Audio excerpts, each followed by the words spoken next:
Before we begin today's review, I would just like to mention that this product can be found at Dan's Dinosaurs. Dan frequently offers incredible deals on new releases, as well as peace of mind when ordering items from outside the States. Be sure to check his store frequently for new merchandise, and if you should ever order from him, be sure to mention that Killershrewfan sent you in the comments box at checkout. It's a massive help to the growing channel, and I appreciate it. Now with that out of the way, let's get to the review. Hello everyone, and welcome to day 1 of Killershrewfan's 12 Days of Reviews. Now, if you're new to the channel and don't know what 12 Days of Reviews is all about, it's basically just my deadbeat dino reviewer holiday celebration series wherein I finally get around to reviewing whatever slew of figures I've been putting off looking at for the better part of a year. While all those other great dinosaur channels were keeping you guys up to speed on new releases, I was just hanging out, slacking, and now's my chance to make it up to you. 12 reviews in 12 days featuring 9 brands and 10 different species, all in a lead up to Christmas. And it all starts right now on Killershrewfan's 12 Days of Reviews. We're going to start off this year with a relatively new company that I actually first took a look at during last year's 12 Days of Reviews. I'm talking, of course, about GR Toys, and as we all probably know by now, they first made their way onto the scene by beating everyone to the punch with making an updated Spinosaurus. They then followed that up with a beautiful Dicraeosaurus that shook the collecting community with its intricate and detailed paint job that managed to recreate the meticulous color of the original paintmaster on a mass-produced figure. With such a successful and noteworthy second effort, I can't help but feel like their third outing ended up getting a little brushed over since it came out so close on the heels of that beautiful Dicraeosaurus. That figure in question is, of course, this charming little Dicraeosaurus, and even with it being such a unique species in the model collecting community, I still feel like it's a release that just sort of came and went with very little fanfare. Like, oh yeah, that exists? Okay, good, moving on. Well, we're gonna give it a little extra love today, and maybe decide if it was deserving of a little more time in the limelight. Now, if you know me, you know I love Dicraeosaurus. In fact, Amargasaurus and or Bahatosaurus are easily my favorite sauropods, and are even among some of my favorite all-time dinosaurs. That being said, I will admit that Amargasaurus is certainly overrepresented in model form, so if GR Toys was going to create a Dicraeosaurid for their line, it's nice to see them doing something a little different, one that's a little less done. And what better species to do than the namesake of the entire group? As far as the broad strokes of a Dicraeosaurid goes, you have features like a relatively short, stocky neck, as well as a raised spine. GR Toys appears to have captured both facets here, although they maybe could have gone even further with the height of the spine. Still, like I said, the big picture is certainly there. If we go in for a closer look at the head here, it bears repeating that as per usual with sauropods, we don't have a complete skull of Dicraeosaurus to go on, so you can see that GR Toys gave it that standard issue Diplodocus-esque shaped head. One interesting feature would be the decision to sculpt the figure with what I see as bared teeth, kinda like what we got on the old Batat Diplodocus. I've seen some liken it to a beak-like structure, which is a relatively new idea for sauropods, but I don't know, it looks more like teeth poking out of the upper jaw to me, especially since we don't see the corresponding feature on the lower mandible. Still, I can see why some would consider it more beak-like than teeth-like, as there's very little definition to it to suggest dentition, which does make it look like part of a beak. The eyes are picked out in that classic orange color with the black pupil, and I might be getting ahead of myself here, but I must say that I really love the paint around the eye on this right side of the face. There's something about the mix of white and grays around the eye that has a very natural and lifelike appearance to it, and it's easily one of my favorite aspects of the paintwork. If we move on from the head of the figure to that stocky neck, you can see all these wrinkles and folds of skin forming along the left side as the animal cranes its head slightly over that shoulder. The opposite side then affords you more of a look at the flexing muscles and pulling tendons as the skin pulls tighter over that curve, and you can get an idea of that sort of boxy neck shape created by the bifurcated neural spines as well. Once you hit the midsection, you can see similar attention has been paid to how the skin would be pushed around with the movement of the animal, with the bend of the left elbow pushing skin up against the swell of the torso, while the planted thigh does the same, while creating some tension lines at the base of the tail.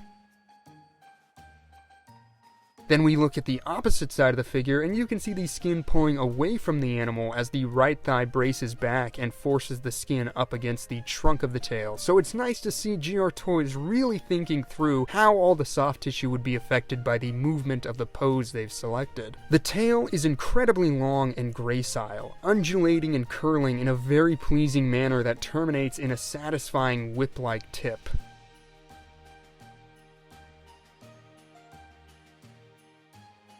The back legs are longer in proportion to the front limbs, and you can see that both feature some great muscle tones that have been saddled with sagging elephantine skin. I really appreciate how it sort of buckles above the ankles on the hind limbs and around the elbows of the figure. I feel that kind of detail always helps convey a sense of weight on figures. All of these forms have then been covered in a pleasing array of interlocking, non-overlapping scales of various shapes and sizes, and although they are immediately noticeable, there's nothing garish or exaggerated about them, which allows all of those folds of skin to still be immediately noticeable from a distance, while the finer detail becomes more apparent upon close examination.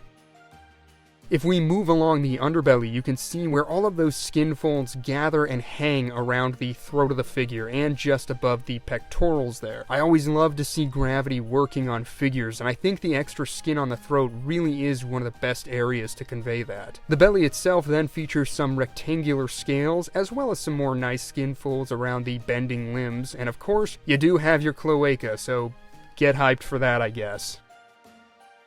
Taking a look at the figure from a dorsal view then really gives you a sense of just how stocky the neck of the animal is, especially at the base where it just feeds directly into that beefy torso.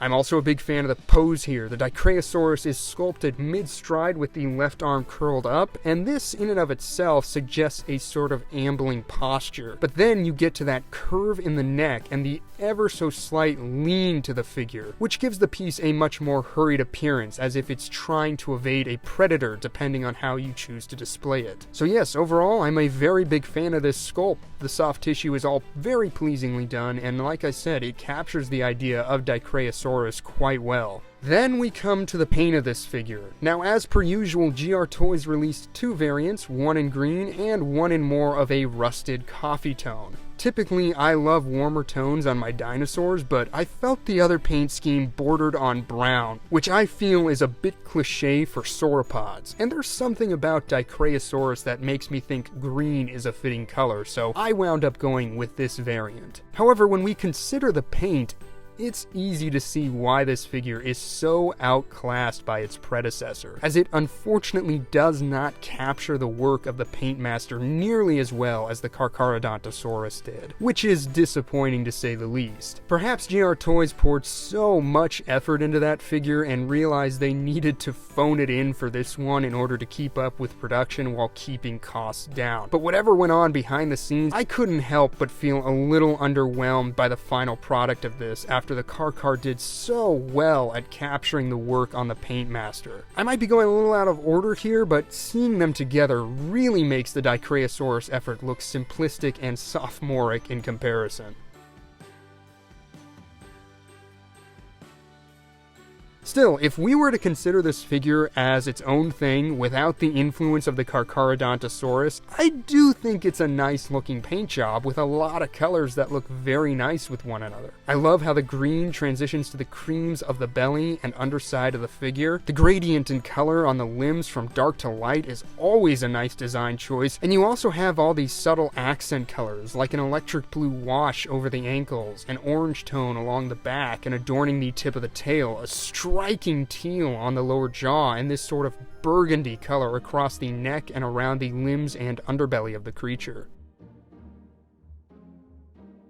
So yeah, there are a lot of great colors on this figure that have been very well applied. Obviously, if the car hadn't been so well done, I probably wouldn't be so nitpicky here, as the disparity between the paint master and final product is something you usually expect. That being said, this paint job does still have some quirks that I just do not care for. Perhaps most egregiously, you have got paint on all the digits of the feet. I have no idea what possessed them to do that, as they seem pretty up to date on accuracy. And no, it's not paintwear either. Oh man.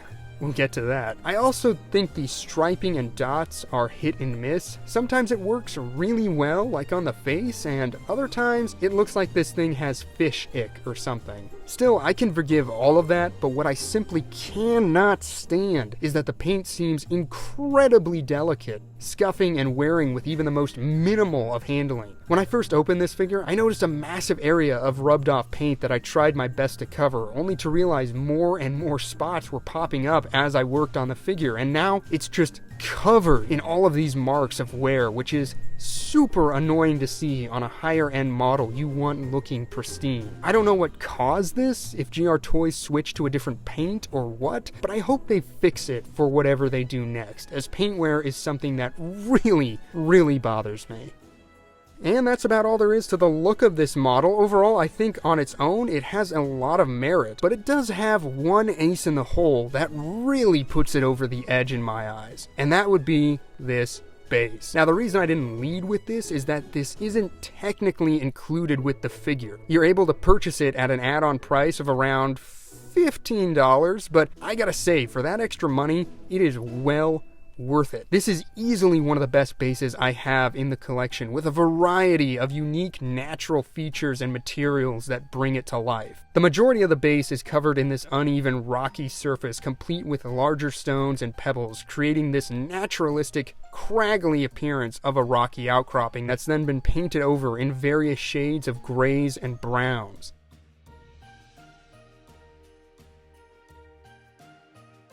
The cracks and crevices are also covered in this mossy vegetation. And a word of caution here, this stuff rubs off pretty easily. You might not be able to tell, but my review space is getting greener and greener the more I handle this base, so just be careful with that. Now, that alone should be enough.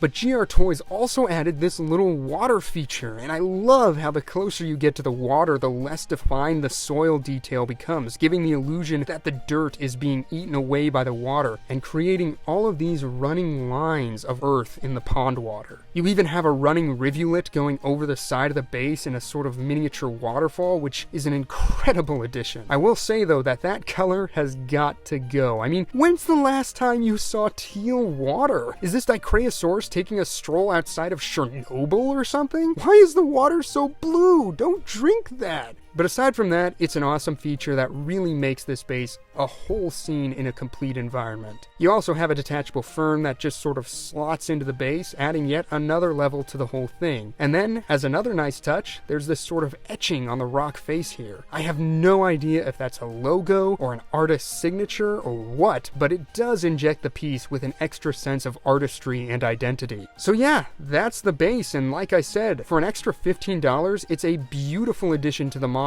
I mean, the Dicraeosaurus is fine on its own and all, but when you put it on the base, it stops being just a model and becomes an entire scene amidst your display, and that's amazing to me. I will also say that the base works a trick with other models, so even if you don't want to get it for your Dicraeosaurus, it still might be worthy of picking up for other potential displays. As far as the size of the figure goes, it measures roughly 15 inches or around 38 centimeters long, and when on the base, it comes in at just under 4 3/4 inches off the ground, or around 12 centimeters. With a species estimated size of 39 to 46 feet, that would put this figure nicely in that 135 scale range, with the advertised 135 scale representing a 43.5 foot specimen. For size comparisons, like I said, this is a novel species to my collection. I don't have another Dicraeosaurus to compare it to, so instead, I guess I'll start by bringing in the way too big PNSO and Safari LTD Amargasaurus figures. Even if they're not in scale, this lets you see the sort of classic Dicraeosaurid aesthetic on display in other figures, especially when it comes to that Diplodocus-esque shaped head.